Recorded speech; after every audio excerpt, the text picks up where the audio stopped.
Let's talk creation and use of a shrine for your tulpa, egregore, thought form, or what have you. So on a side note, one of my last videos, I think because I've been making these before they've been posted and I've been so busy, it's crazy. My Tulpamancy journal is actually right here, just to demonstrate that I actually do it. Um, yeah. So anyway, on to Tulpamancy shrines. So what a shrine is in this sense anyway, it's a focal point for the mental and metaphysical energy of the thought form egregore tulpa. I guess from now on I'm just gonna, when I say tulpa, yeah, that's all of those umbrella terms of some energetic thought form created by a magician or a thought patterned independent presence created by a tulpamancer. We're just going to call them tulpas. That way I don't have to keep going down the list, even though you guys know I like lists and I rant and blah, blah, blah. So anyway, a shrine is a focal point for you to both communicate and give energy and different associations and meaning to your tulpa. So let's take a step back from the metaphysical stuff here, and this is for you regular like tulpa.info, tulpa.io, even the tulpa discord, tulpamancer kind of people. So in terms of, and oh, this is a new thing for my videos anyway, I think. So in terms of forcing, which is when you direct your intent and your attention to your tulpa to interact with them to build their personality and stuff, that's what a shrine is for. So you'll see that this thing is new. It's because I brought it from upstairs. Haha, it's always a running joke. And I brought it down here. This little black box right here. It's a black combo box. I got it probably back in like 2006 or something, I want to say. And it's been with me for forever, and I finally found a use for it. And that is my Tulpamancy shrine. You'll notice it has a lock on it with a 3-number combo. And the reason why I suggest something like that, at least something you can keep hidden or whatever, is because you should be the only one that's interacting with your tulpa. Okay. Other people could disagree with me on that in terms of a metaphysical sense if you want, but I think that it's a very one-on-one thing because, and I've talked about this before, when other people interact with you in regards to any kind of spell work and whatever, their energy feeds into it. Their thoughts, beliefs, intentions, all that stuff feed into it.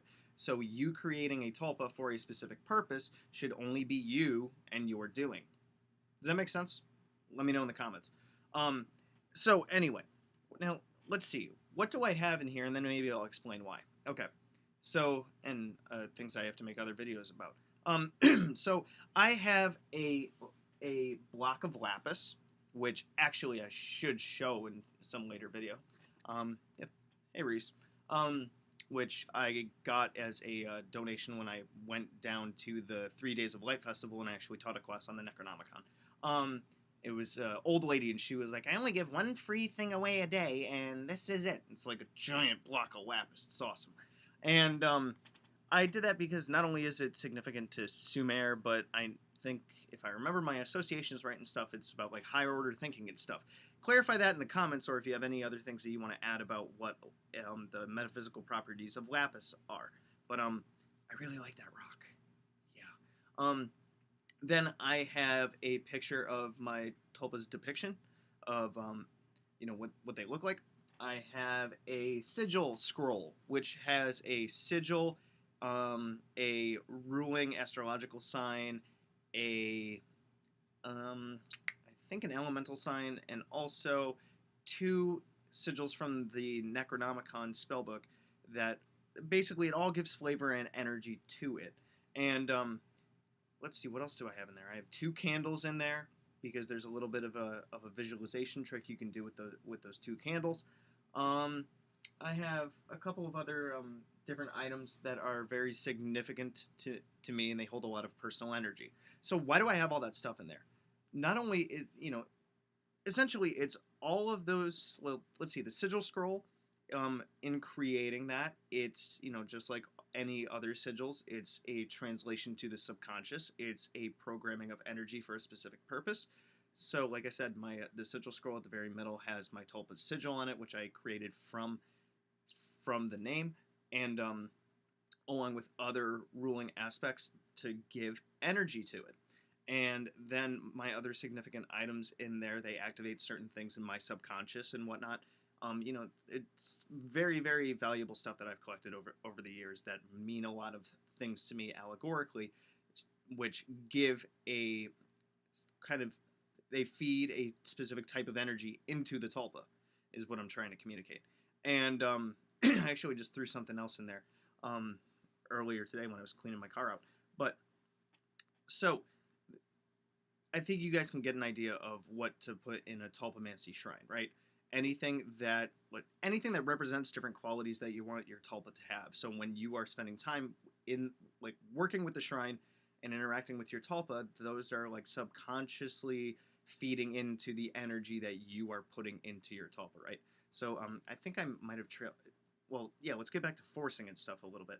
So when you open the shrine and you are gazing at all of those different items and looking at a depiction of your tulpa, it's like sitting across from somebody like me in this chair, somebody else in a chair right here, and I'm trying to communicate to them what I want them to do. And it helps to have the eye contact. That's why the picture is a good idea. And you can either create it yourself, or there's different rules and things when it comes to um, visual depictions and whatnot, in terms of what you want your tulpa to look like. It's kind of a bad idea to base it off of somebody that you know. And even like Donald Tyson, he made a book that was really, really helpful in terms of thought form and spirit creation and tulpa creation. Where one of his recommendations is, if you want to use an actual like picture of a person, to use the picture of a dead person, because then you are not feeding energy directly, or it's feeding energy to and taking energy from someone else that is here on this physical plane. Although I kind of don't like the idea of a dead person, because you would think that the energy could still go to them. But that's beside the point. If you feel like doing that, go ahead. So anyway, with the shrine, what we're talking about is feeding the energy in there. Not only that, but you're able to hide it, keep it secret, keep it safe, so the interaction is only between you and them. And what a shrine does, really, it's like a genie in a bottle kind of thing. It gives them a physical thing to attach themselves to here in the physical world. So if they have a mission of, maybe helping you out every day when you do a specific thing, like go to work or something, I don't know. When that job is done for the day, or done completely, even though we talked about destruction and stuff, I think in my last video, or one of the last ones, but the last video that aired, because I'm recording this before I think 2 other videos go out, but it gives them a home to go to. It's kind of like, I don't like this derogatory term, and my tulpa doesn't either, but it's like a doghouse kind of. They go there to hang out when they're not busy. So, like I said, it physically grounds them. It gives them a place to hang out, gives them a place to go. It's like a room for them, in a way. And it's also, like I said before, a means of feeding them energy. Now, you can do a lot of different things with the shrine. You can spend time doing tulpa forcing, interacting with your tulpa with the picture there. You can even like write notes or different things. Keep your journal in there. I don't even think this will fit in there, honestly. Never tried it, but it's a focal point for all of that energy, all of that interaction and stuff. Now, when I was first stepping into Tulpamancy, I took a step back and looked at a bunch of my other books, blah, blah, blah, all the ones back there, and that's what kind of helped me create the idea of the shrine. Now, a lot of Tulpamancers from the psychological side, they don't like to play around with things like that because they think that it gives tulpas too much power, rather than being sequestered in here. But I like to think that if we are generating a sentient life form, then, aside from them being able to control different parts of your body and stuff, and do the whole like fronting and possession thing and all that stuff, aside from that, giving them something else kind of gives them more value, rather than just keeping them locked away in here. And from the metaphysical standpoint and stuff, I really don't think that they are. locked away inside in the head. But you know, psychological versus metaphysical, that will probably always be a debate. And you know, I like to play around with both sides because I think that they both have benefits in terms of whichever angle you want to take. You know, so in terms of a tulpa shrine, you could create one. You know, a wooden box or whatever. You know, it's all personal preference and stuff. I just happened to find that box and I'm like, this will work, right? And because I'm a MacGyver stuff. You guys have seen my Agamasaratu, which by the way is it's another shrine-esque thing for a tulpa. For those of you that have not watched my Necronomicon videos, the Agamasaratu is a bowl that the Watcher is kind of tied to, and the offerings to the Watcher are burned in that bowl when you interact with it and you build a relationship with it. That's why the Watcher is very similar to a tulpa, I would like to argue. Joey, is my Watcher bowl here? Huh. Joke. It's upstairs. So, yeah. I'm trying to think if there's anything else that I wanted to add, even though I should have turned my phone off. You guys know I play this kind of junk by ear and whatever. But I would suggest, you know, if you feel like doing the metaphysical side of things, you know, give your tulpa a shrine, a box. You know, honestly, a shrine or whatever, you know, you could decorate it and whatnot with all those things to give it more deeper subconscious meaning and stuff. But in terms of a shrine or whatever, you could even just make a clay statue of what of your tulpa's depiction is if you're that fantastic with art and stuff. I'm not, so I didn't do that. But you know, it gives them a home to go to. It gives you something physical that you can ground yourself at to spend some time feeding them energy. That's another thing. You can burn offerings and stuff in there. You can make offerings and whatever in that shrine. Like I said, it's a focal point. And I think this is the last thing I'm going to say though. Just keep it secret, keep it safe, keep it to yourself, because you don't want any other energies feeding into that stuff.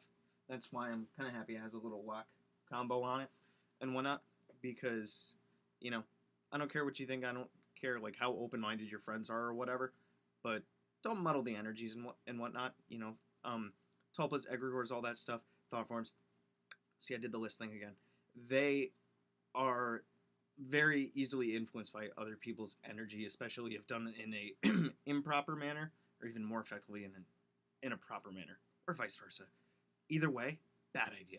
So let me know what you guys think. You can drop any of your thoughts, questions, comments, complaints, concerns, issues in the comments. You can check out any of my other videos for how to work general magic, how to work with the Simon Necronomicon, my theories on how magic works. If you're interested in any of those things, you can check out my books. I have Magical Theater, which is on the psychology and energy of magic and how they interplay. I have the Guide to the Spheres and Beyond, which is on how to do the Necronomicon gatewalking. I have Magical Mechanics, which discusses how magic works in our universe. And I also have Handy Sigil Magic, which is my own personal form of how to activate sigils in a physical and kinesthetic manner. So yeah, check any of those things out if they interest you and whatnot. You guys, you know, I'm really loving all the subscribers I'm getting. So if you're new, feel free to subscribe, click the bell and whatnot, and you know, check the little end ticker thing for or the rest of my channel for anything that might be interesting to you. Also, you can email me at priestofthenecro@gmail.com for any questions, comments, complaints, concerns, issues, and guidance with working with magic and the Necronomicon and Tulpamancy. So, yeah, good hunting.